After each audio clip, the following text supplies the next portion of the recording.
Welcome to another edition of the Good Friends, Better Enemies podcast. My name is Jay, and I'm joined as always by my better enemy and good friend, Tyrone. Tyrone, how you doing, pally? We told them it was coming. We didn't tell them when. Here it is, ladies and gentlemen, our very first bonus episode. Absolutely, and I am super excited about this one. For this particular bonus episode, our very first inaugural one, if you would like to call it so, we are actually doing a Royal Rumble 2021 prediction show. We're also going to maybe touch a little bit on how we feel that these predictions might lead into WrestleMania this year. But it's super exciting for us to talk in long form about the current day product for a little while as well, and to discuss what we think is going to be the trajectory for the first quarter of 2021. So I'm pretty excited about this one, buddy. How about you? Oh, I'm very excited. We never get to talk current products, so I'm looking forward to this one because I know you're not the biggest fan of a lot of what's going on it. I'm not the biggest fan of some of it, but I think there's some great things going on the main roster right now, and I'm ready to touch on them. Absolutely. Well, since you're the one that's more up on the current day product, do you want to just quickly talk about a couple of things that you're really enjoying that you're seeing on WWE programming? Easy for me to say currently. Sure. Do you want to start with Raw and then we'll go over to SmackDown? Whatever you like, my friend. I mean, on Monday Night Raw, it's hard not to fall in love with Alexa Bliss right now. What she's doing, the whole Fiend taking over her. I don't fully understand what you and I had a little chat about this earlier, and you asked if it was a marriage thing. Is that what you asked? If they were together or she was in love with him? Well, yeah, kind of. I guess my reasoning, if I can just explain to you why I asked that, was because I've always kind of thought that there was an underlying current that anytime you had a male superstar with a female valet or a female manager, or whatever the case may be, there was always sort of an undercurrent that they were romantically involved. I mean, you go back to Elizabeth and Macho Man, and then of course Sunny going through all her different people in the new generation area, and then of course Sensational Sherry as well. So going all the way up to Trish Stratus and beyond. So I always kind of had that feeling that there was an underlying current of, are these two together, romantically in the story? And I completely understand that. I don't look at it as that. I look at it as he has possessed her. He is now gone for a little while. He was burned alive. I don't know if we're going to see him on Sunday night in the Rumble. I kind of hope we don't, just for that reason.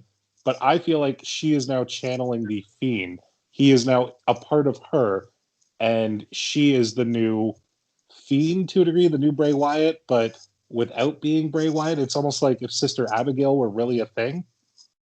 Mm-hmm. Yeah, absolutely. Um, just going back to that Sister Abigail thing, I always thought it'd be kind of cool. The first time we saw Bray Wyatt for that first run in the, I guess, 2012, 2013 area, I always thought it'd be kind of cool if AJ had been revealed as Sister Abigail, just because AJ, the A could stand for Abigail or something. I thought would have been neat, but I digress anyways. No, that makes sense. I would have thought Paige more so was the one I would have picked, but that's just because she kind of had the gothic look. Yeah, fair enough. I can give you that. But yeah, So that's definitely my favorite thing on Raw right now. I don't know if you have something else, or are you just all about the Randy Orton Fiend Alexa Bliss thing right now, or do you have anything else? Well, for me right now, I mean, I have been watching some of the current product just to get ready for the Rumble. I was tuned out probably since Survivor Series and then through the Christmas holidays. Usually not a whole lot happens over December and the early part of January anyways. I mean, we do start sort of planting seeds for the Rumble, but I watched a few episodes here and there, and watched all of last night's. Just spoiler alert, folks, we are recording this on Tuesday, the Tuesday after the go home edition for the Royal Rumble Raw. So I do have to say I did enjoy the Drew McIntyre Goldberg stuff. I'm not keen on Goldberg being in the title picture. I'm all for Goldberg being involved. I think it's great that he has a spot where he can come out and work with some younger talent. And, if he goes through them, he goes through them, but at least they get some rub from being with a big time star, one of the biggest stars that's still semi-active. I don't think he needs to be in the title picture right now. So I don't really. That's a bit of a head scratcher for me, and we'll get into that as we do our predictions and stuff. But yeah, I think that they're doing a good job with that. I enjoyed that program. I got to say, the other standout on Raw lately for me has been Sheamus. His new gimmick that he's got, where he's just an old timey Irish bar fighter, I guess to a degree, is really working for him. He's in the best shape of his life. He's doing the best work of his life. I am a big fan of Sheamus right now. Yeah, yeah, I did notice his presentation was a little different. He's growing his hair back in now, and he's got that grandpa hat, that taxi cab hat, or the newspaper boy hat on. I think that's kind of a fun touch, going back to his Irish roots and stuff like that. So I think it's pretty neat as well. And he's being dominant as well. I mean, it's funny. I was thinking about Sheamus earlier today. It's amazing to think that he's like a veteran on the roster now. I mean, he's been on the main roster since 2009. Actually, really 2008. He debuted the latter half of 2008 on Raw. But it's amazing to think how far he's come since then, and the impact he's had. I mean, he's had a pretty stellar career. Oh, he's definitely had his ups and downs. I mean, you look at the fact that he's worked with guys like Triple H at WrestleMania. He had a horrible moment in his career doing the League of Nations. I thought that was a group that was handled very poorly with some very talented men in it, but just didn't go anywhere. But right now, other than like the bar, I thought the bar was great. Him and Cesaro. Now he's doing his best singles run that he has had, in my opinion. Yeah, well, I don't know if I'd qualify this as his best singles run. I think he was shot pretty far into the moon there at the beginning of his career. As you said, working with Triple H. I think he won the title from John Cena at a TLC. I think it was 2009 in a tables match. So he had the jetpack attached to him pretty quickly. I think his initial run was pretty strong. Yeah, maybe I misspoke by saying the best singles run of his career. I should have said my favorite singles run of his career. That's fair. That's absolutely fair. For sure. But now that I think we're done talking about Raw, guess what, Jay? Ding dong. Time to talk about SmackDown, and we all know who the MVP of that show is. We most certainly do. It's a lovely young lady named Bayley, and she is doing some killer stuff on SmackDown. Now, I have to say to you, I don't know if you'll agree with this, Tyrone, or not, but just based on what I've seen, I think that SmackDown is a superior show, the superior presentation right now. 100% I agree with you. And I think that that's a combination of talent that they have over there in ring, only being a 2-hour show and being able to focus more on storyline and matches and not having to drag it out, not getting 47 segments involving R-Truth. As much as I love him, we don't need that much of him on a 3-hour Raw. I think SmackDown is killing it right now. Yeah, I think so as well. I mean, I don't know if that's indicative of the fact that they have that huge contract and they're on Fox on a primetime spot on Friday nights. I'm not sure. I'm sure that has a lot to do with it. I'm not sure if that's the reason why there's a discrepancy in terms of the strength of the booking right now. I think it's an overall problem. I mean, there's issues on SmackDown as well, but I said it to you over text not too long ago, and I think I actually alluded to it on the episode that we dropped yesterday. On the Counted Out 7 podcasting YouTube channel, that I am of the opinion that some of the booking right now is kind of like in the Indy 500. It's kind of goes around in circles. It's kind of in a holding pattern. I don't know if that's because they're waiting for people to get back into the buildings or if they're just holding off until WrestleMania. But the last few months, I felt like there hasn't been anything really of note other than the angles we've just discussed here with the Fiend and Alexa and things like that. So it's going to be really interesting. I think that this is a super important show for the WWE to build momentum going into WrestleMania, because this is one of the coldest roads to WrestleMania I've ever experienced in my fandom. Well, not only that, but as almost lifelong fans that you and I are, when was the last time we went into a Royal Rumble, A, not really with an odds-on favorite to win, and B, without really knowing what the hell we were getting at WrestleMania? Normally by this point, we know. We know the rumors. We read everything online. We're like, all right, we're going to get this. We're going to get that. Maybe something changes here and there, but for the most part, the card is ready by this point. Well, typically we have an idea of where we're going. To your point, like there, as I said a few minutes ago, there's usually seeds planted at this point. So that's exactly right. You start seeing momentum with certain people, especially with the Rumble match. You seem to have a pretty good, clear idea of who you think is going to win the match, whether it be the men's or the women's. But I more specifically talk about the men's because there's more history behind it. Every year, there starts to be this slow build towards somebody getting stronger and stronger going into January. And I feel as though we haven't really gotten that this year. There's been a lot of 50-50 booking, which has caused a lot of people to go again into this match cold. So I think that this Rumble really has to accomplish a couple of things. It has to give us a pretty clear idea of where things are heading in April, and we also have to start heating up some people right now because I just feel as though a lot of people are on the same level right now. So Now we mentioned Bailey and how she's the MVP of SmackDown. It would be I really got to give a shout out obviously to Roman Reigns. He's killing it, but I think the underdog right now is Sami Zayn. I'm really enjoying what he's doing with his little documentary that he's filming. He's got his own camera crew saying how he's unjustifiably being robbed of everything. I think it's great what he's doing over there. no, he's doing some good stuff for sure. I mean, his promo work has really, really risen to a high level over the last few years. I think that he's really shown that as much of an in-ring performer, as talented as he is as an in-ring performer, he's extremely talented on the mic as well. And maybe not something that we necessarily were privy to in the beginning of his main roster run. So he's definitely opened a lot of eyes, I think, in that way. He's become a very pivotal character to that presentation for sure. Before we actually get into our Royal Rumble predictions, which we will in a very short time, I promise, folks. I know this is the show none of y'all asked for, but we're dropping it anyway. Yeah, what I the got to hell? give one shout out, and that is MVP. The man returned last year, which we all thought was going to be a one-off. I think it was supposed to just be a one-off, and now he's with the Hurt Business. They are killing it on Raw. I don't need to hear Bobby Lashley talk necessarily, or maybe even Shelton, but they are doing some amazing in-ring stuff. Yeah, I don't disagree with that. I did notice that there was some teasing of a breakup on Monday. I don't know how far that's going to go. That again goes to a point that has been of contention with me for quite a while, that long-term booking just doesn't seem to exist these days. I will say that they do a phenomenal job long-term booking female talent in terms of champions.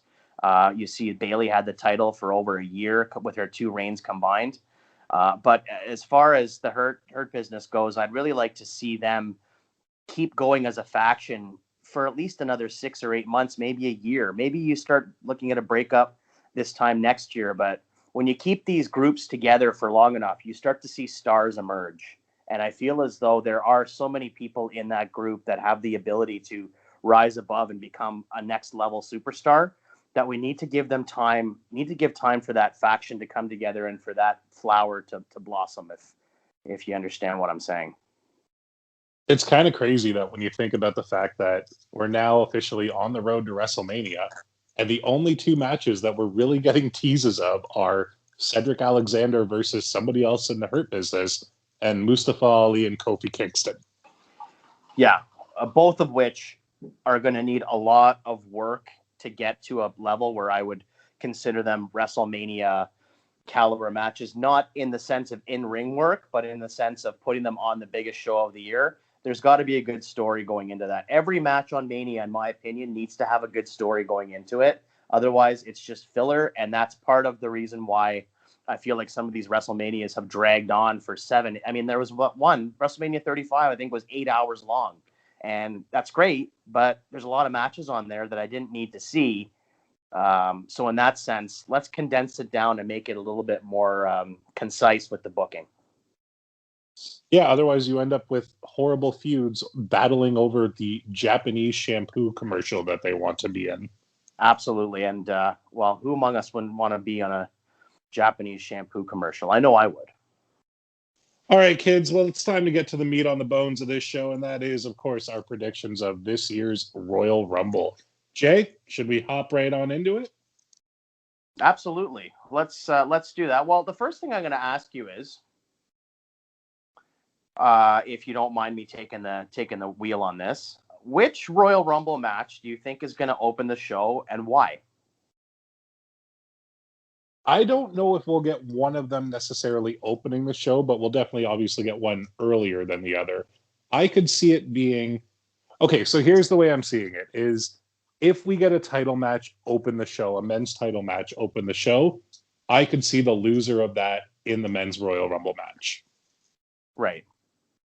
I think that, unfortunately, the way that WWE has been booking lately, the men are always going on last again. So I think the men's is going on at the end of the show this year. I tend to agree, only because, see, how to say this. I think that you have to go with which match is the hottest and has the most consequences coming out of it. And I'm not trying to diminish one Rumble match over the other, but every year it seems that one match is a little bit hotter than the other. Although I guess there's only been one time that the women's match went on last, and that was the first one. So maybe it's time for them to go on last as well again. I think that the women's match is a smidge more predictable than the men's. I think that you might be able to come up with a clear winner, a couple of clear winners a little bit more easily or handily than the men's Rumble this year. What do you think? I do agree with you that the women's match looks very predictable, but I also have a couple of potential, I guess you would say, surprise entrants that could make it less predictable, which we will talk about later. So let's save that conversation for that, okay? Well, you know what? Why don't we jump into it right now? Why don't we go with the assumption that the women's Royal Rumble is going to open the event, and then you want to talk about it now, or would you rather save it? No, we can totally talk about it now, but what do you want to do? Do you want to hear who I think could win it that's there, or do you want to hear who I think is going to come back and potentially win it? I'll just let you lay it on me, and then we'll talk about it afterwards. You go ahead, and I'll give you mine. All right, so if I'm going to go with an obvious choice, I'm going to go with Bianca Belair. I feel like they have been pushing her to the moon. She started it last year. She had a great showing in it. This year is her year. Whether she wins the Rumble or not, I fully see her in the title picture at Mania. What says you? I don't disagree with it. The only thing I will say is that if she wins, I'm not sure which title she's going to go after. If she goes after Sasha's title, I'm just wondering because I kind of feel as if, in a sense, their gimmicks are similar, not the same, but they kind of have that swagger, that cockiness, that arrogance, that I'm the best, I'm undefeated, or I'm undefeatable, supreme athletes, which is great. But that to me is a little bit too much of the same. Whereas I would prefer to see like a bit of a departure. I'd like to see one style and one type of gimmick versus another style, another type of gimmick, so you have a bit of a clash. Yeah, that makes sense. I mean, if I were going to pick somebody from Raw, I'm picking Alexa Bliss. But at the same time, I don't know if she needs the title right now, if you know what I mean. She doesn't need to be in that picture because she's already in a main event storyline. I completely agree. And I think that if you're going to put her in the Rumble match, then she should do something to set up her match at Mania, set up a feud as opposed to winning it. She could eliminate somebody or come in and scare someone, have them eliminate themselves. Something like that might be good. I don't think that she needs to be necessarily in the title picture. To me, it's kind of akin to when Bray Wyatt debuted the Fiend character at SummerSlam in 2019, and then 2 months later he had the title on him. I thought it should have been at least a year before he's even in a title picture. He should have just built that character. And to me, it's like, so you have him win the title, then he has to lose it at some point unless you give him a long-term run. So, and they're not really doing that with the men's titles these days. So I just feel like with her character being what it is, it's more of an attraction type gimmick. You don't need to put a title on her right now. She's already had it a couple times too. So now, that being said, the way that I could see it going down that will completely shake everything up is Becky Lynch is a mom now. She's had the kid. We could see the return as early as the Royal Rumble. Yeah, that is a wrinkle that could get thrown in. I don't know if she would be ready to go yet. She might be. I don't know. It might be fun for her to come in to the Rumble and be eliminated by somebody setting up a feud down the road, and then that person could sort of live off of that cred for a while. That might be kind of fun. I don't know if we're going to see her in the Rumble match. There's a couple of names out there right now floating around that have been kind of suggested as possible. This time of year, that's what it's kind of fun for us, right? This is exactly why we're doing this particular bonus show, is because it's fun for us to speculate who might be in there, who might get eliminated, who might be a surprise entrant. So Becky being in there might be fun, but if I had to bet, I would say I don't see her being in it. Yeah, I totally get where you're coming from there. She may not be ready. I don't know if she'd want to come back this early either. So it's a long shot, but it's, as we say in wrestling, never say never. The only other possible winner that I can see this year, and this is going to come out of left field, you might be a little bit shocked here, but what about Rhea Ripley? I've heard rumblings that maybe she might be somebody to look at for this year's Rumble. I don't know. She was just in a pretty big spot last year at Mania, and I don't think she's been doing a ton. I think she's a little cold right now to be put into that spot, but I mean, you can fix that super easily by just heating her up after the match.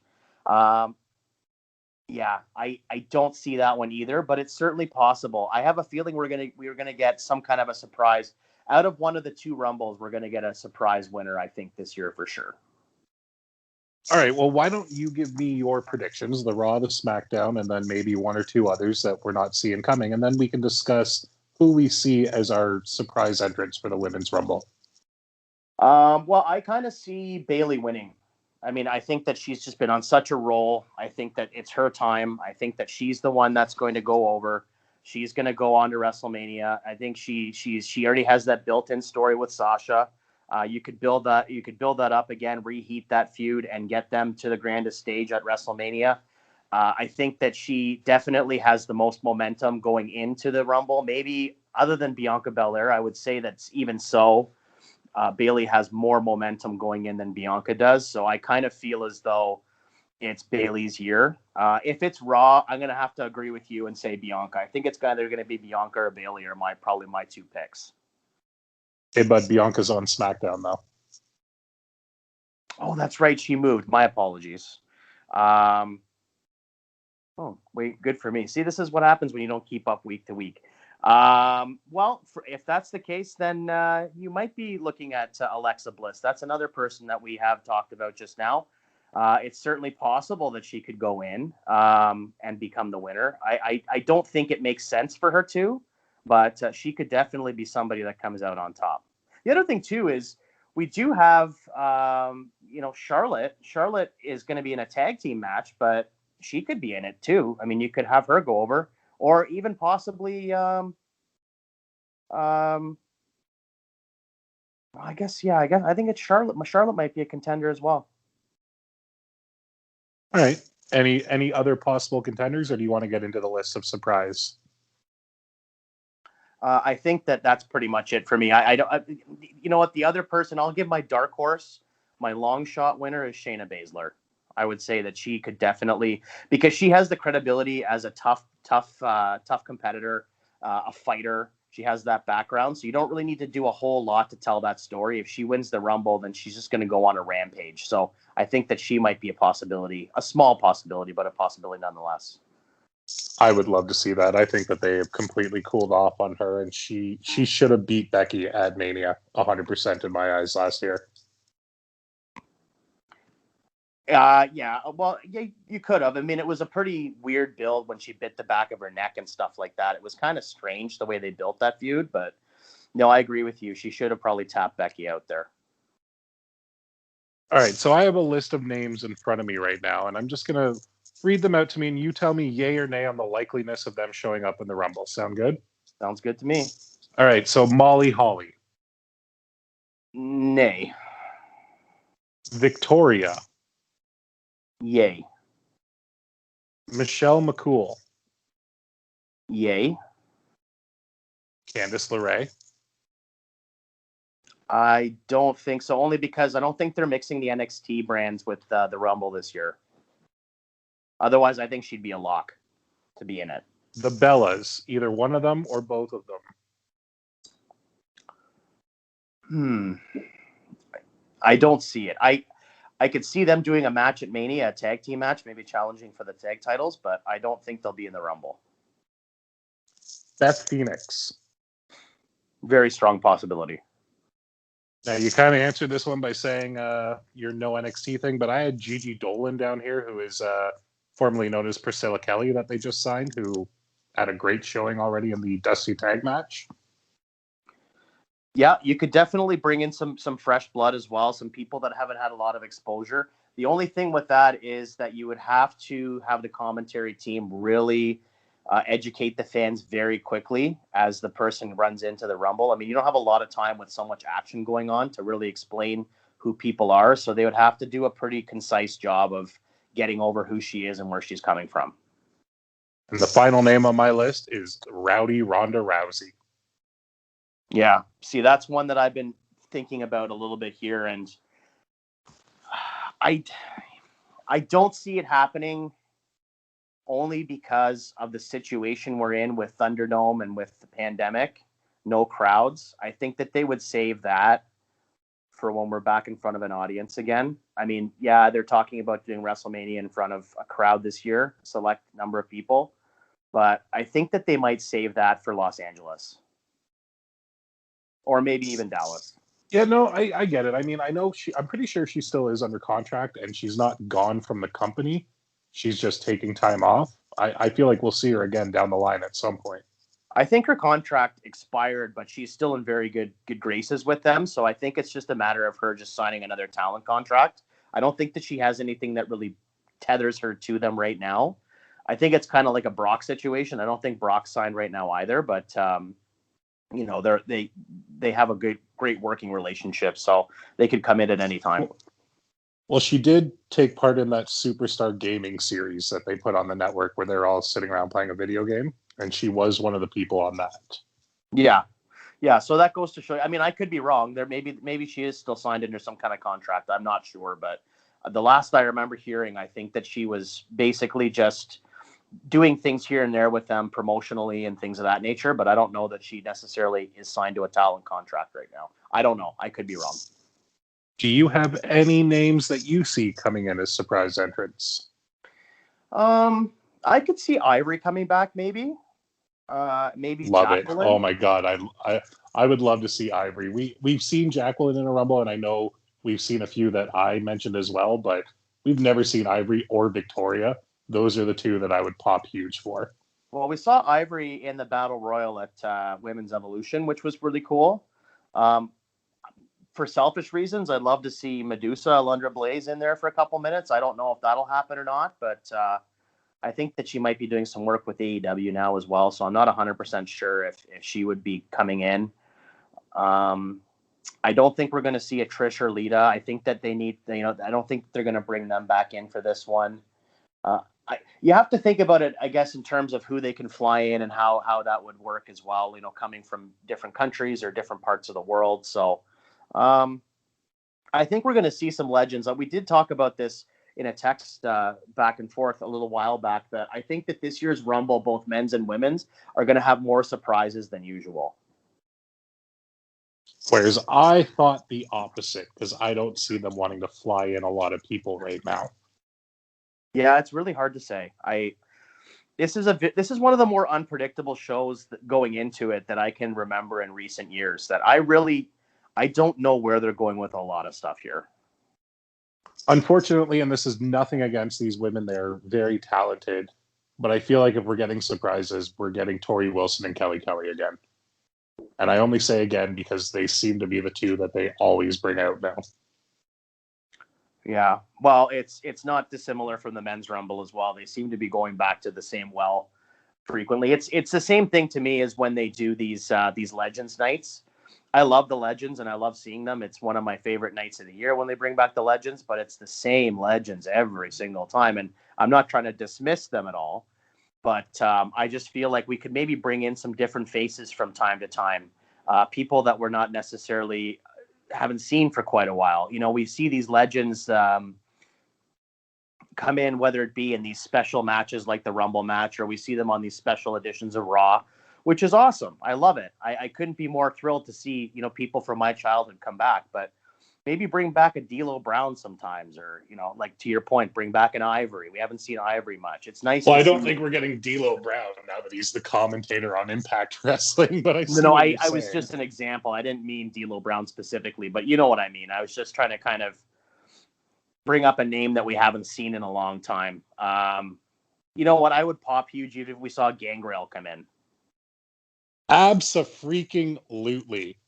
All right, well, there you go. I think that we've established that Jay's going with Bailey as his main pick, and I'm going with Bianca Belair as mine for the Women's Rumble. Absolutely.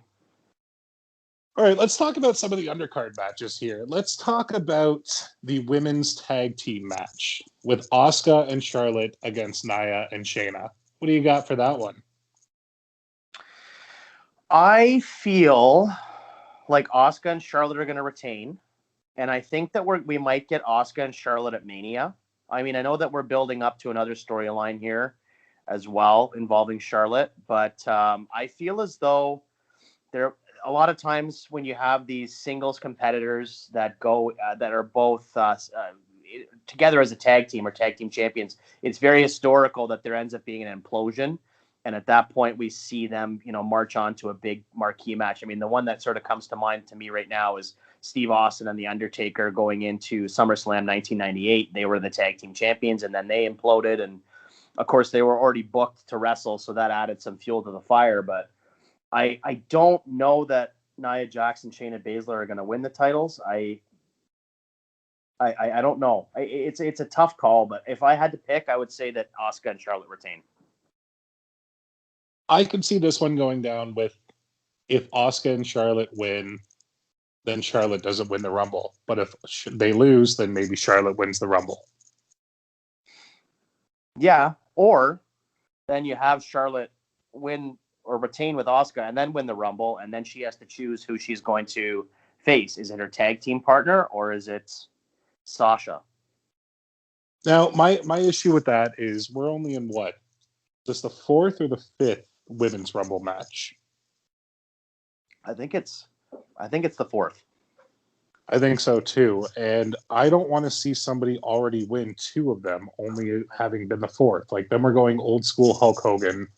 He's just going to win them all. Like, I don't want that. I don't need somebody being shoved down our throats already. Well, they're already doing that with Charlotte, though. I mean, it took Ric Flair. They've been doing that forever with her, and that's why when she came back, I didn't care. Like, I don't need to see Charlotte on my TV. She's a fantastic athlete. She's decent in ring, but she's going to be there for probably the rest of her career, and we don't need her shoved down our throats constantly. She's always going to be there.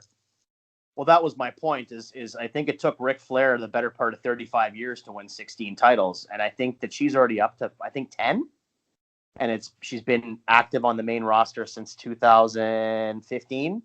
So, well, I think that 10 includes her NXT one. So even so, that would be like, say, 7 years.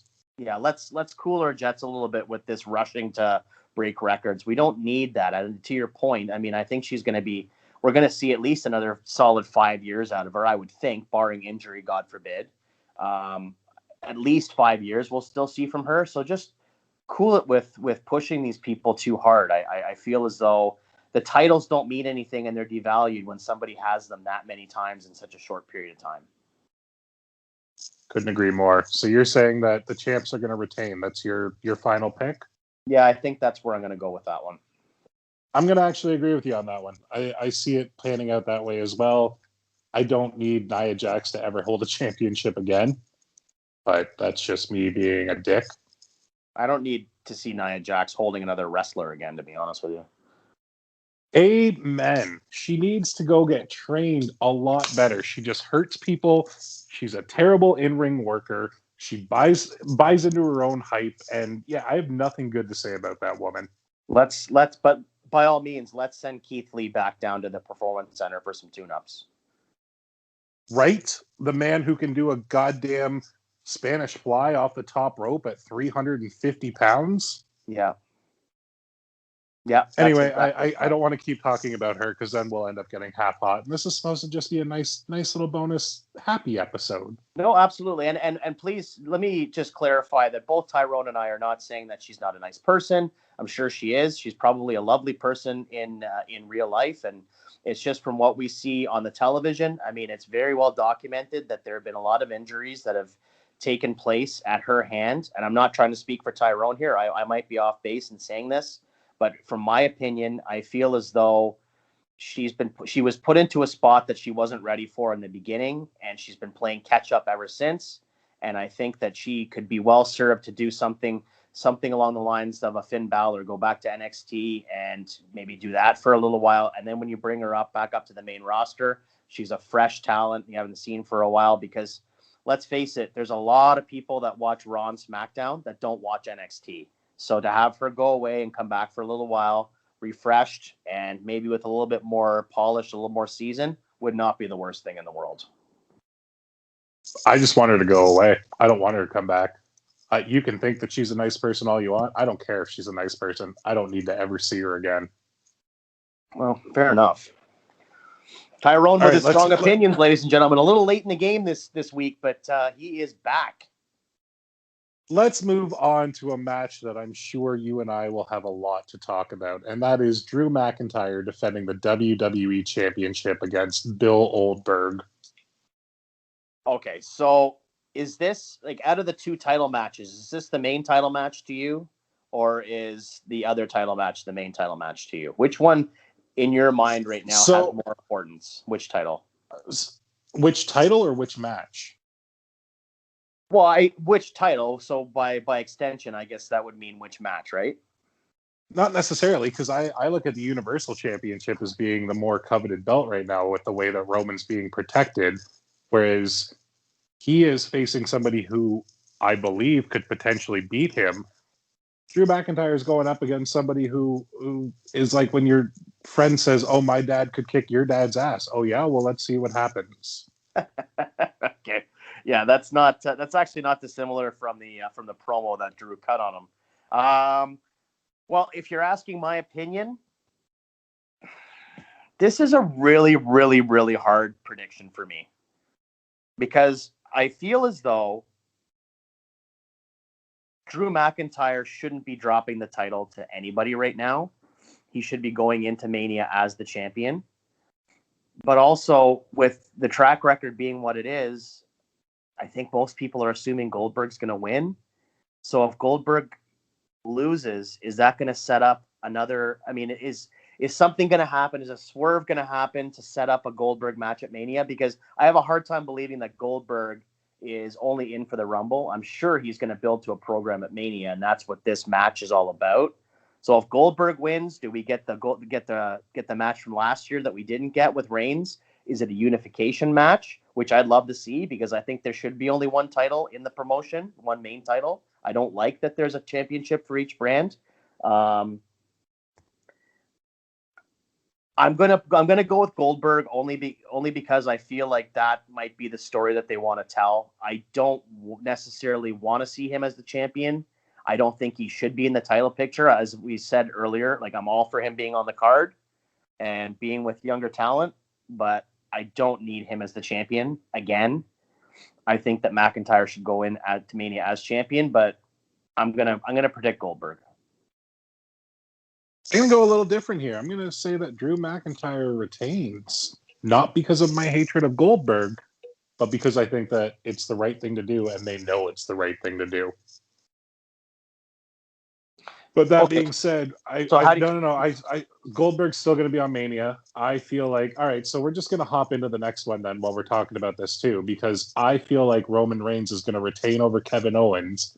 Goldberg could lose the match, end up in the men's Rumble match, win that, challenge Roman, and that's your WrestleMania main event that we were supposed to get last year, this year.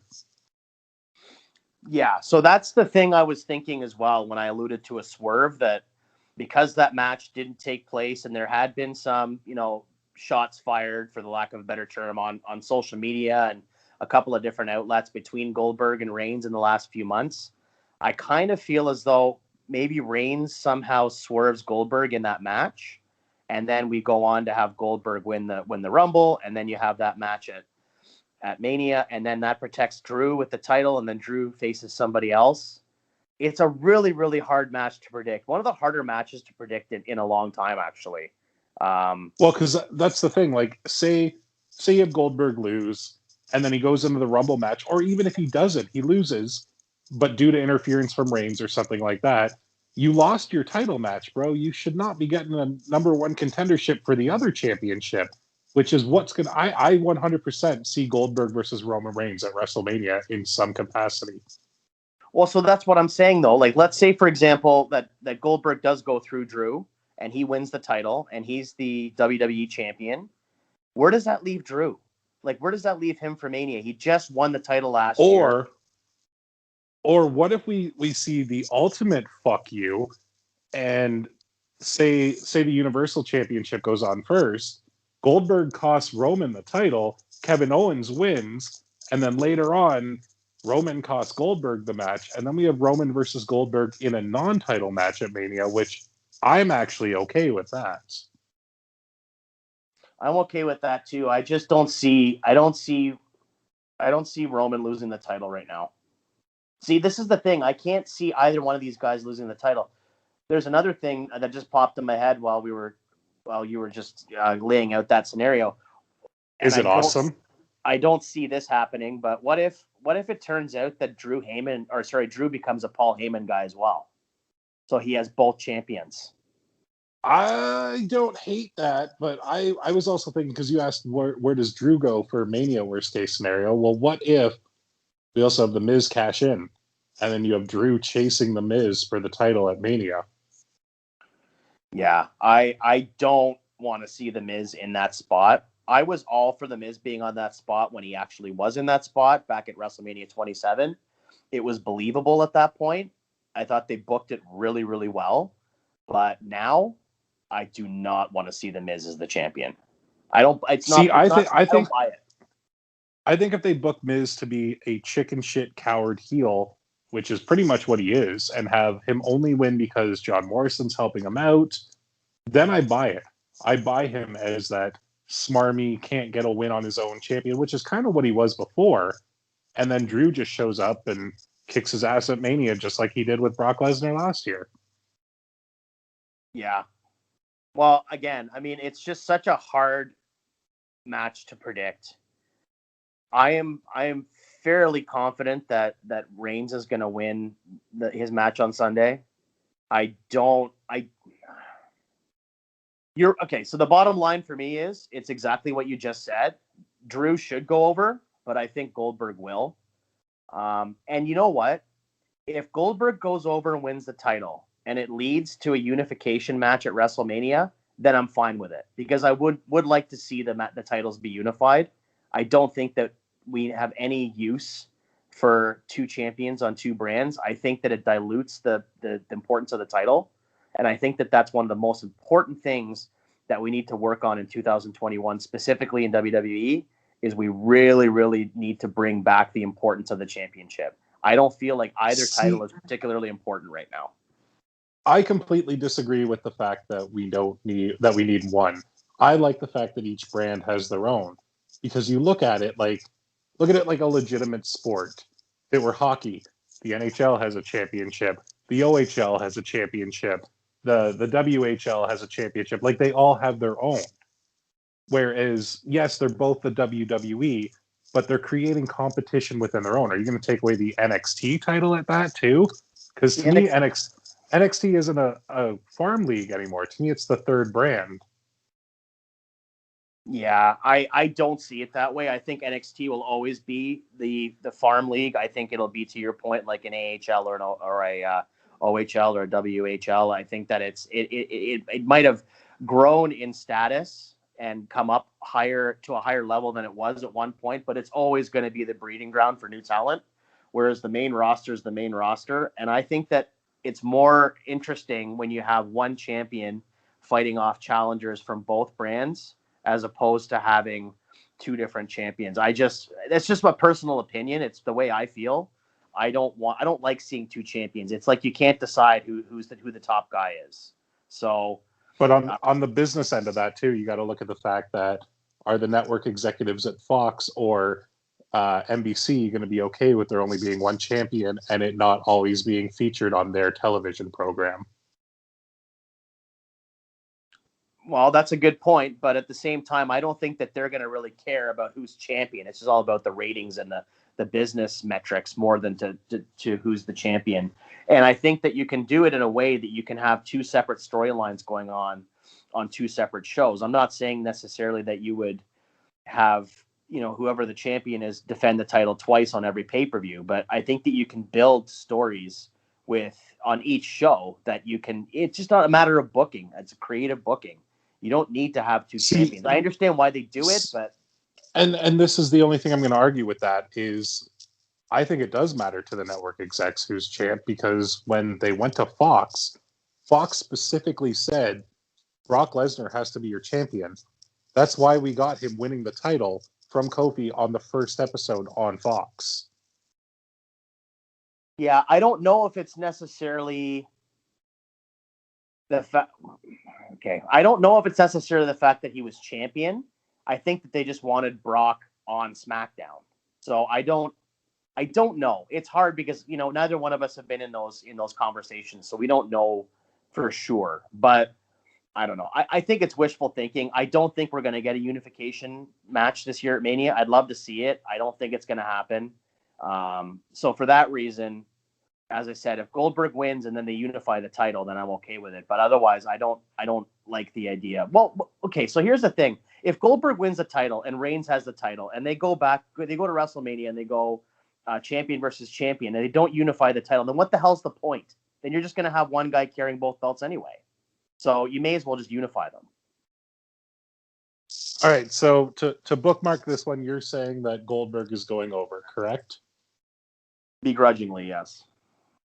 I'm saying we're getting a Miz cash-in. That is my final answer. Okay. That'll make things interesting. Now going to the Universal Championship match, only because we already kind of touched on it there. I'm assuming you're taking Roman Reigns over Kevin Owens. I am, yeah. See, I'm going to take Kevin Owens just to build to a Goldberg versus Roman Reigns no title on the line concept. And then it's a fresh title picture for both brands to a degree. You get Miz and Drew McIntyre on Raw, and you get Kevin Owens versus, I don't even know. Maybe it'll be the Rumble winner going down on SmackDown. I'm totally okay with both of those things. Yep. I understand that completely. Just to go on a quick sidebar here, Kevin Owens. I love Kevin Owens. I feel like he has been really done a disservice by his treatment on the main roster. When he came in 2015 and had the 3-match series with John Cena, you couldn't get a better endorsement of a guy coming into the main roster from NXT. He was phenomenally over when he came in. And then he had these stops and starts. He did amazing stuff with Jericho. He had some other great programs as well. But I feel as though he's a guy that never really was given the ball. Really. Dude, he beat John Cena clean. No. But what I'm saying is, I'm agreeing with you 100%. Like he beat John Cena clean in his first match on pay-per-view. Yep. He was the Universal Champion. He did the Festival of Friendship with Jericho. Like Kevin Owens did so much great shit when he first came to the main roster, and then he became Sami Zayn's buddy, and then he was against Shane, and he was anti-Bryan, and then he just never gained his momentum again. It's kind of bullshit. Well, I thought that stuff he did with Shane was actually really good. Like that stuff he did with Vince and the McMahon family, love them or hate them. When you do something with the McMahons, you're in the top angle in the promotion at the time. And I thought that stuff was really good. But for me, as I was saying just a moment ago, I feel as though he's a guy that was never fully given the ball, like committed to, like a Reigns or a McIntyre to a degree. Like if you give the guy the ball and just say, you're our guy, sink or swim, I guarantee you he would swim and he would be phenomenally over, and he'd be one of the most over guys in the business right now. I mean, he is very popular, but he's cold right now. I mean, yeah, he's getting the championship opportunity, but he's not doing a whole lot. So I just feel as though Go ahead. I feel like you could almost treat Kevin Owens as a modern day Stone Cold Steve Austin if he was booked properly. The anti-authority, do whatever the hell he wants. He's got that attitude already, and he is the anti-hero. Like, he's not your pretty boy. He's not your rich guy. Like, he is the working class man of this generation. Does it for his family, everything like that. Well, the good thing about him, too, is that you see that every time he gets thrust into a main event storyline or picture, he immediately fires right back up in terms of how over he is. He's always super over, but when he gets put back into that spotlight, he's always risen to the occasion. He's always been ready for that spot. So I just feel like it's time. Let's just give him a run. Give him a run and see what he can do. And I really think that he would do magic with that championship and being in that spot.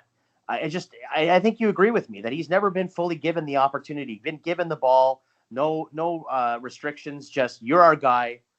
We're going to go with you and let's see how you do. So I would love to see Kevin Owens win, but I just don't think he's in a position right now where they think that he is going to be the champion going into Mania. And I definitely don't think that, especially because of what happened last year with Reigns not being involved with Mania for obvious reasons, that they're going to take the title off him and have him go into WrestleMania not being the champion. I think that they are going full force with Reigns right now with this Paul Heyman association, and he's absolutely going into Mania as the champion, in my opinion. I get where you're coming from that, and I can't really argue your business points. I like the way I'm doing it is if we have to see Reigns versus Goldberg at Mania, which I think we're in agreement that's happening, I don't want it to be for a title. Yeah. Also, are we seeing Adam Pearce involved in this in any way, shape, or form? Could he be the one that potentially causes Owens to win? Could he swerve? Could he be the new heel GM? Do you see any of that happening? Well, I think he's kind of doing like a pseudo GM thing right now, which is fine.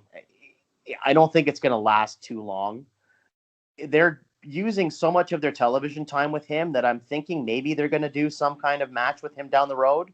Is he going to swerve Owens at Rumble and then he joins to be a part of the association with Heyman and Reigns? I don't know. That's historically what happens. You don't have face GMs or face authority figures for very long. Typically, they always turn heel. So I don't know where we're going with that. But again, I think I just don't see them putting the title on Owens right now. I'd love to see it, but if they're going to do it, then commit to it. I don't want to see him win it now and then drop it at Mania and then go back to, being in the mid card. If you're going to give him the title, he needs to have the title for a long run, and he needs to be given that top spot. And I just don't think that they're going to deviate from Reigns and McIntyre right now. I think those are the two guys they're going with. You know what? You got a good point. And I do feel like if Owens does get the title, he's not dropping it at Mania. They're giving him the push. He's going to keep it at least until SummerSlam.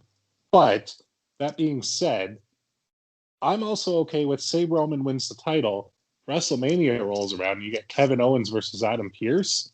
I'm okay with that one, to be honest with you, too. For the title? No. If Roman retains and then, say, Pearce swerves aligns with Heyman and Reigns and Uso and takes a seat at the table, if you will, then you get Adam Pearce versus Kevin Owens at Mania. We're always going to get part-timers at Mania. At least with this one, Adam Pearce would be a part-timer, but he's one that hasn't had that grand stage. He doesn't show up every now and then, kick somebody's ass, make his money, and leave. He's with the company, so it doesn't hurt to have him have a match. So in your mind, you're thinking it's going to be sort of like akin to the Austin thing, and like you alluded to, where he would be like the McMahon to Kevin Owens Austin. So you'd have an Austin McMahon match at Mania, basically. Do you hate it? Because I don't. I don't hate it, but I'd rather see Owens do something else. Oh, sure. If we can get him like in a long time story where he's chasing a title or against a good work rate, I'm fine with that. But I don't know if you watched a lot of Adam Pearce's old stuff, and the man can go, and I'm sure he still can. And he's a former NWA champion. Like, they would have a great match. Well, I think there's one thing that we haven't touched on yet that we need to address, and that is the rabbit. The rabbit that is pulled out of Vince McMahon's hat every single year for Mania. Every year we think that there is something missing from Mania, that it's going to be a Mania card that's going to be lackluster, that there's something missing, there's some spark. Every single year he pulls some kind of rabbit out of his hat, something from left field, something we don't see coming. I mean, the most recent example I can think of is, Batista. When Batista came back, now granted, yeah, we saw those seeds planted at that SmackDown 1000 show, I believe it was, or no, was it? Dude, I got to cut you off for 1 sec there. The most recent thing would be Edge last year. Yes, absolutely. So, you're exactly right. Sorry, you corrected me, which is great. I just think that every year he pulls something out of his hat, and we haven't seen that yet. It's not Goldberg, because we've seen Goldberg enough now that I wouldn't say he's overexposed, but he's not somebody who's a big surprising shock. Oh my God, he's back for Mania kind of thing. There's something that's coming. I don't know what it is. You don't know what it is, but historically that's the case, that every year we have these moments right after the Rumble where we don't know what that big hook is going to be, and it gets revealed. So don't know what it is, but there's something coming. Do you agree with that? I'll agree with that, more so because I want it to happen than anything. Well, do you have any speculation? Well, should we just hop into the men's Rumble match? Are we done with the Universal? Like you're saying Roman, I'm saying Kevin Owens. Yeah, let's. I think. Okay, but let's before we hop into the men's Rumble match, there are a couple of matches that are speculated to be on the card or the pre-card, and because we're recording this before SmackDown, I'm just going to drop the 3 on you that I've heard, and you let me know just quickly who you see going over. Okay. Okay. So, United States Championship with Bobby Lashley and Matt Riddle. I hope it's Bobby Lashley. I can't stand Matt Riddle. I'll agree with you on that 100%. Intercontinental Championship, Big E and Sami Zayn. Big E. Yeah, I think that Big E. I begrudgingly agree with you that he will probably win that. I think a lot of people had the thinking that Big E should be given the spot for a championship match at Mania this year. I don't necessarily agree with that. I know that he's over in New Day and he's broken away from them and he's doing a singles thing now. I think that you need to build him a little bit more as a singles guy before you put him in that main event picture. I could absolutely see him defending the Intercontinental title at WrestleMania, which is a huge spot historically. I mean, back in the day, before we had all these crazy amounts of titles, that would be like the second highest guy on the card would be the Intercontinental Champion. The second most important match on the card would be the Intercontinental title match. So give him that spot this year, but I don't think he's ready to be in the main event yet. I like how you say he's broken off from the New Day, but yet bright and early this morning on the WWE Network on my television screen, it was him and Xavier Woods as the New Day on the Superstar Spectacle this morning. Yeah, don't even get me started on the New Day. You know how I feel. And the final match that is rumored, I thought to be confirmed, but might just be rumored, is Carmella and Sasha Banks for the SmackDown Women's Championship. I mean, you kind of got to go with Sasha on this one, right? I think you do, but they've been pushing Carmella so hard right now. I don't know. And I will say she's improved quite a bit in the ring. She's gotten a lot snugger, a lot stiffer. I think she's improved her game quite a bit. But I think that you do need to go with Sasha going into Mania. I love Carmella's gimmick right now. I'm not going to lie. And I love the fact that she's got a male valet with her sommelier Reginald. I think that is incredible. The guy is a pure athlete. Like, I think he's a former Cirque du Soleil performer. And watching him do some of the stuff that he can do in the ring too, or acrobatically, is great. I think they are a great combination. When you and I were in Cirque du Soleil, I don't remember seeing them. That's because we were at the catering tent, very much so. That's right. Yeah. We actually. I know speaking for myself that I was the tent. So, Well, I just want to clarify one thing real quick. What I was saying about the New Day, I guess I have to allude to it since I brought it up. Is I think that the New Day, their gimmick, I can't stand their gimmick. I think that all three of them are phenomenal athletes, and I take nothing away from them.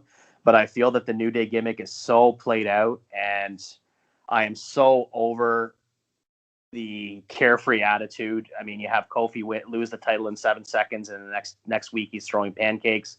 I can't get behind the gimmick. The gimmick is like nails on a chalkboard for me. But all three guys, very, very, very talented performers. Totally agree with you. But let's get into the men's Rumble match now. And just because you spoke about the New Day, I got to bring up one thing that I am very, very sad about for this one, and that is we're not going to get a Kofi Kingston spot this year. And why is that? Well, he's legitimately on the shelf. So he's injured, so we're not getting his crazy how is he not going to be eliminated this year spot. Do you think it goes to somebody else, or do you think we just save it for him next year? I could see them having him ringside and do something. Him doing something to help one of the other guys stay in the match, maybe.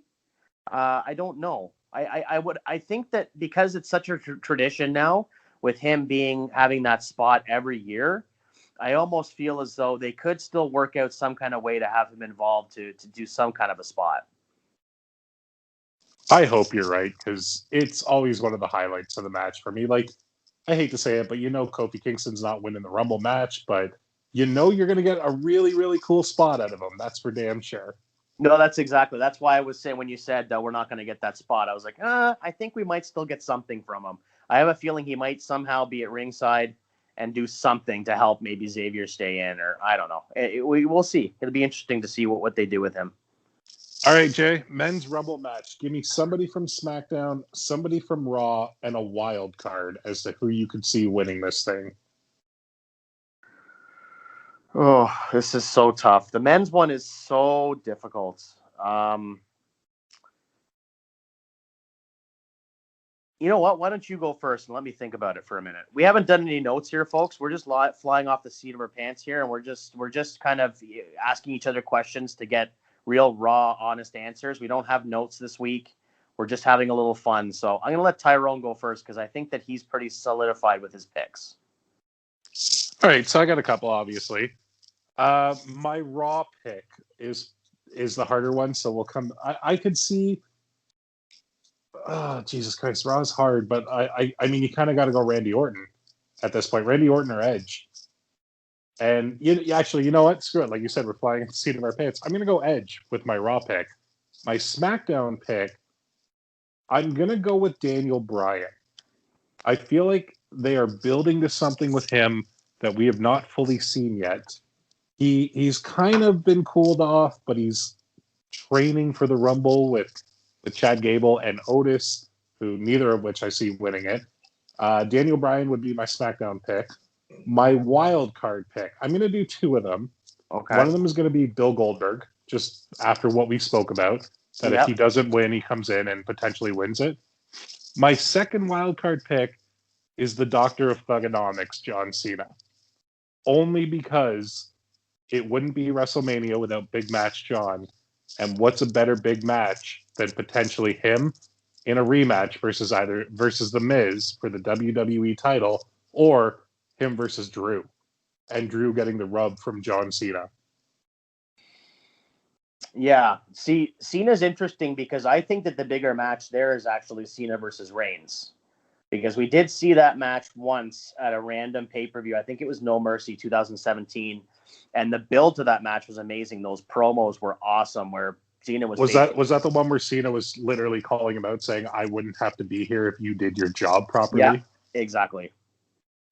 So I think that that's the bigger match. In fact, I think that would be the biggest match on the card. Cena versus Reigns. It's because really their generations overlap to a degree, but it was really Cena's show before Reigns kind of took over. So to have those two go at it, and then I guess I would think that Cena would put Reigns over.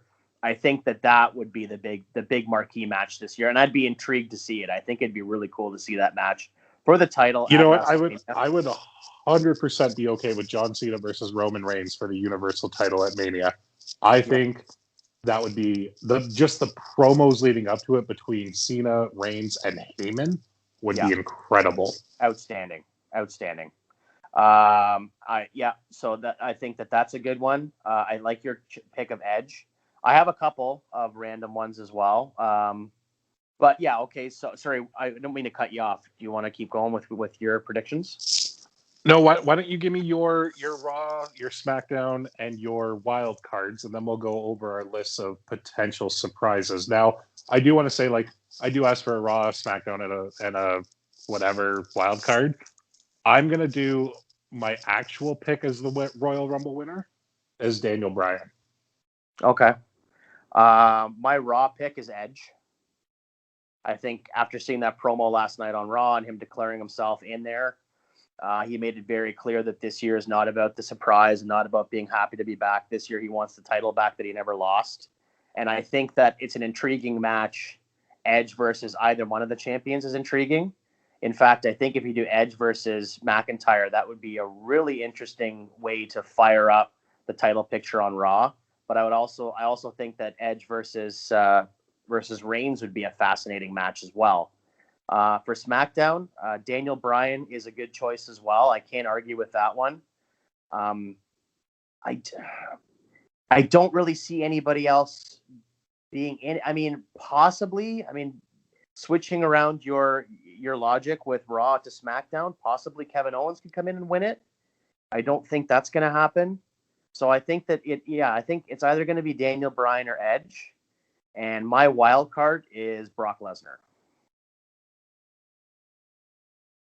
So I had Brock Lesnar written down as one of my potential surprise entrants, but I don't think he's under contract right now, if I'm mistaken, right? Well, that could change in 30 seconds. I'm aware of that, but do you want to see Lesnar right now? Because I don't. See, I kind of think, and this is again something that you and I talked about off air, I think that the switching of the presentation, where you have Brock come in as a character babyface and go after Reigns with Heyman and that storyline. I mean, I don't want to see him as a white meat babyface, but as a character babyface, kind of like a Steve Austin type thing. I think that would be really interesting. I don't know if it's necessarily for Mania. Maybe you could do that at a SummerSlam. But I don't know. I have a hard time believing that Brock isn't going to be involved with Mania this year. I feel like he's definitely going to be there. So I don't know. Are we going to see him in the Rumble? Hard to say.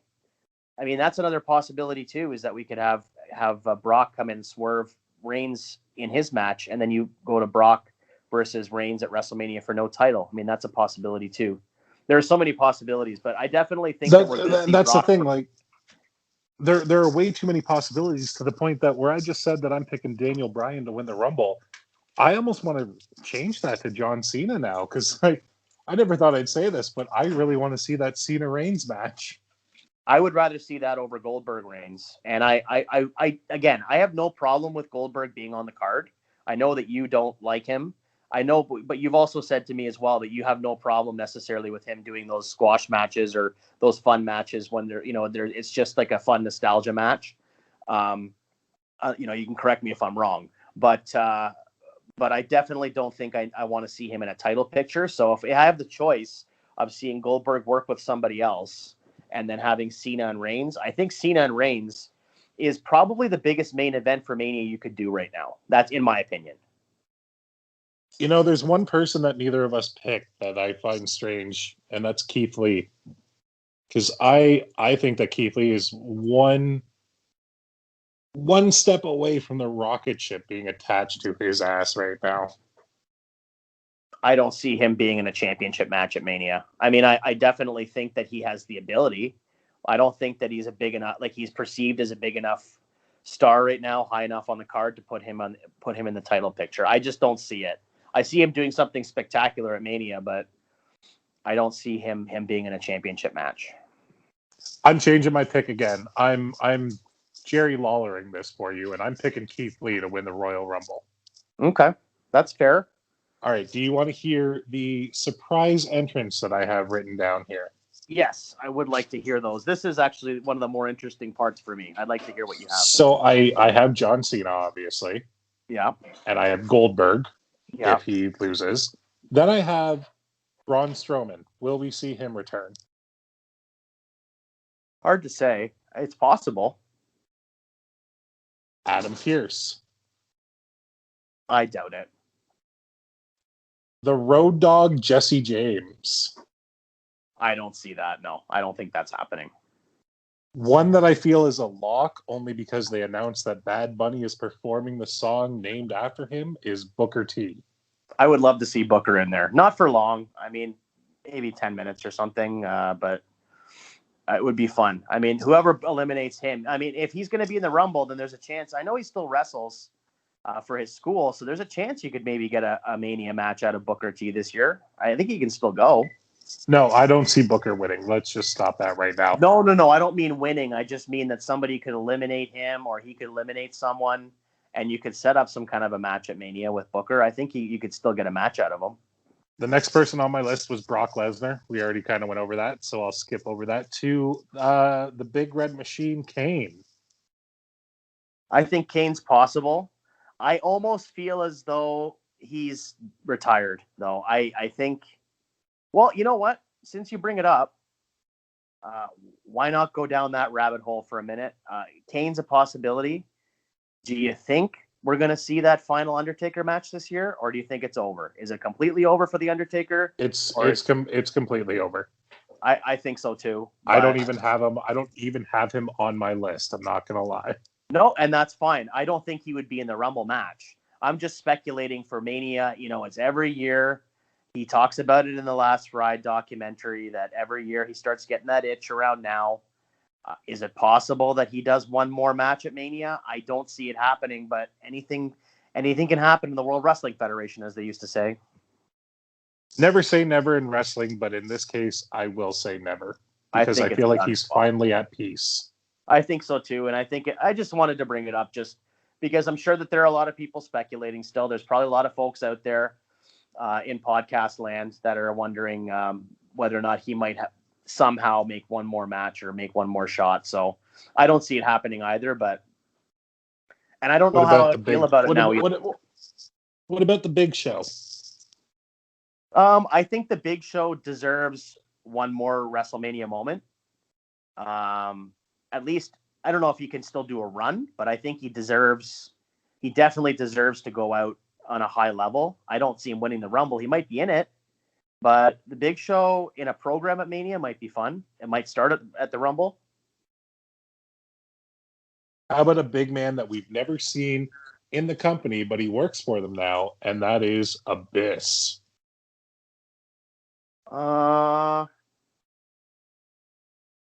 I don't see it. Only because he never worked there under that gimmick. There's no way. I guess you could kind of describe who he is, but I don't see it happening.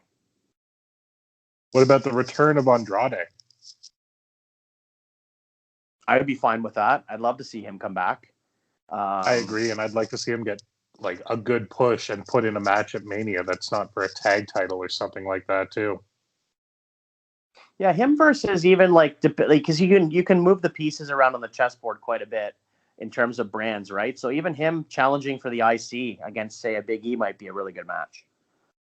I just don't want to see him get the Angel Garza or Humberto Carrillo treatment where they're really hot for a bit and then all of a sudden they're gone. They're on main event and no one sees them again. Yeah, I wasn't really all that keen on Angel Garza to begin with. I mean, he's a talented guy. I didn't really like the gimmick. I thought it was so passé. So I think that now that Zelina is gone, I mean, I thought that Zelina and Andrade were a great pairing. But I'm actually really okay with Andrade being a singles guy right now and just running his own race. All right, I got 4 more left on this list. Let's just try and burn through them. Now that you talked about Zelina Vega, what about Aleister Black? Don't see it. I mean, to be in the match, you mean? Yeah. Just to return at the Rumble, not to go on anywhere, just to be in the match. Yeah, I could see that. I mean, if they have a lot of guys that are on the shelf that are ready to come back, then bring them back. Sure. I mean, if those are surprise entrants, right? They've only announced so many people. I think they've only announced 10. So we'll see. I mean, 18. 18. We're at 16 or 17. Okay. So you got to figure a couple of those spots have got to be for guys returning off the shelf, right? What about Bray Wyatt or The Fiend? Do we see either incarnation in the Rumble match? I see them getting involved, but not in the match. Seth Rollins. I don't think so. And my final surprise entrant that, boy, oh boy, I know I would mark out. I know my wife would mark out. I feel like you would mark out if we heard that familiar carnival music and an iteration of Doink the Clown ran out. If the iteration of Doink the Clown ran out and he didn't win, I'd have to buy a new TV probably Monday. I'd get very upset. Right? Because Doink the Clown should win everything unless it's Gold Dust. But it needs to be a heel Doink.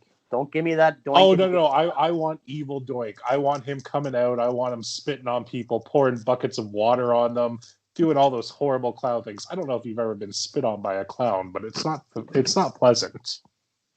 No, I haven't been. And I've been to a lot of strip clubs, so. Yeah, but usually you were the clown there. Ayo!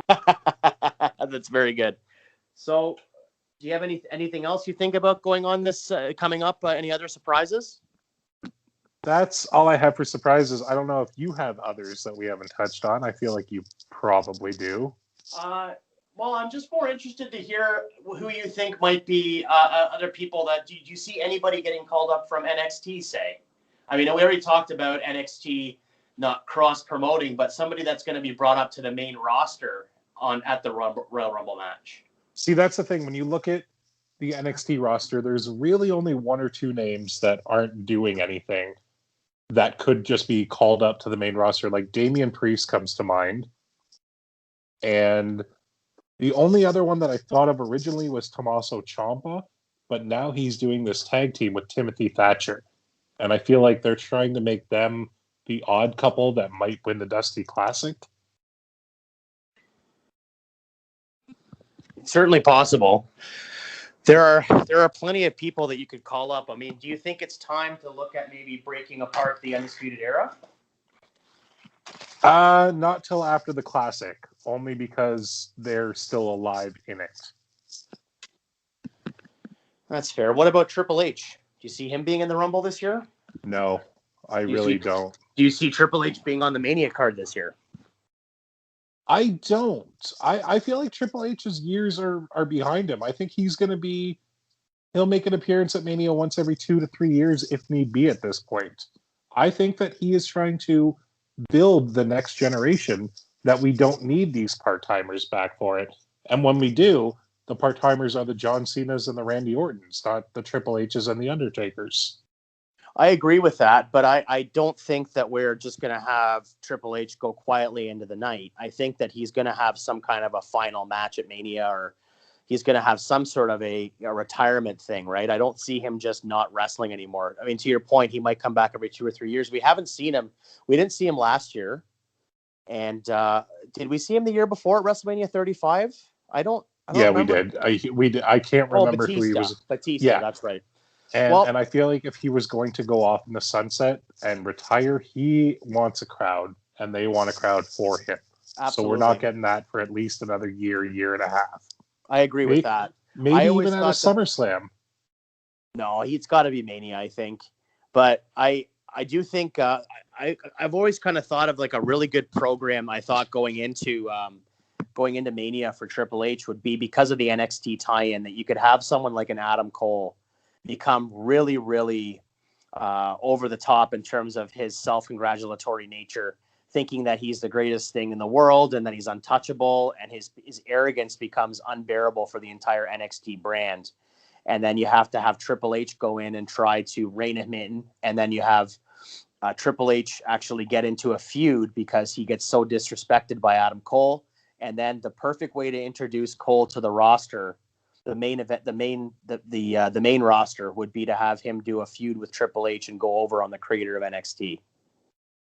I am not opposed to that. I don't know if I would use Adam Cole for that road, but I Or like maybe what you're doing. maybe a Ciampa or a Gargano. Well, based off his character right now, I would totally go with the Gargano, but I think that the person that's going to retire Triple H necessarily hasn't debuted with the company yet. That's just how I feel. And one last surprise, maybe not my last one, but another one I just thought of, or I've thought about a little bit, is have you seen Kurt Angle, how he looks on social media these days? How amazing he looks? I don't think we're getting Kurt Angle in the ring in the WWE again, unless it's a Saudi Arabia show. I don't know. See, I don't think that he was particularly thrilled with the way he went out, going up against Corbin like that. And I think he has had time to heal, and he's lost some weight. He's really shredded. He's rehabbed a ton. I wouldn't be surprised if we got one more match out of Angle. I don't know if it's going to be this year. I mean, the time's ticking, obviously. But I wouldn't be surprised if we saw Angle in the Rumble and possibly in a match at Mania. I mean, they're trying to pull out all the stops this year, I would think, because of what happened last year. So I think it's possible we could see Angle again. Do you think that we see Samoa Joe wrestling again soon, or is he just a commentator now?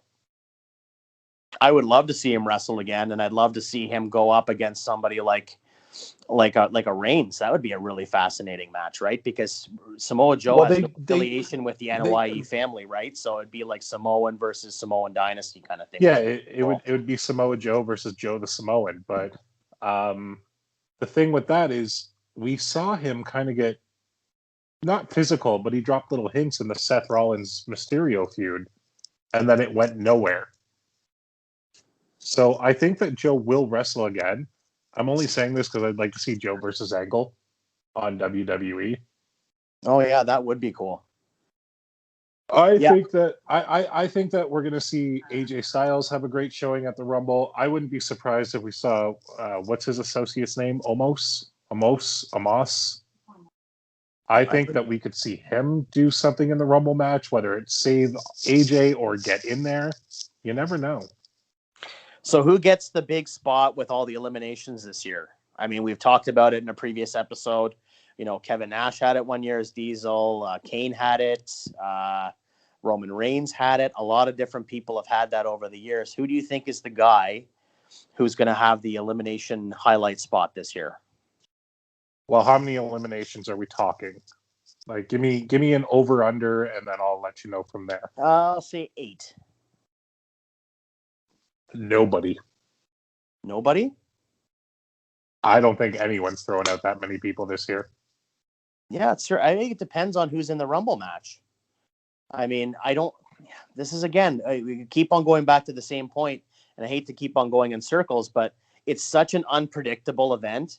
This is why I'm so fascinated with this Rumble. I mean, Rumble's on par with Mania for me in terms of excitement every year as an event. And this is one of the few times in the last several years that I can't predict or make heads or tails or where they're coming out of this event on Sunday. And I'm really excited for it. Well, I haven't been excited for a WWE event probably since last year's Rumble.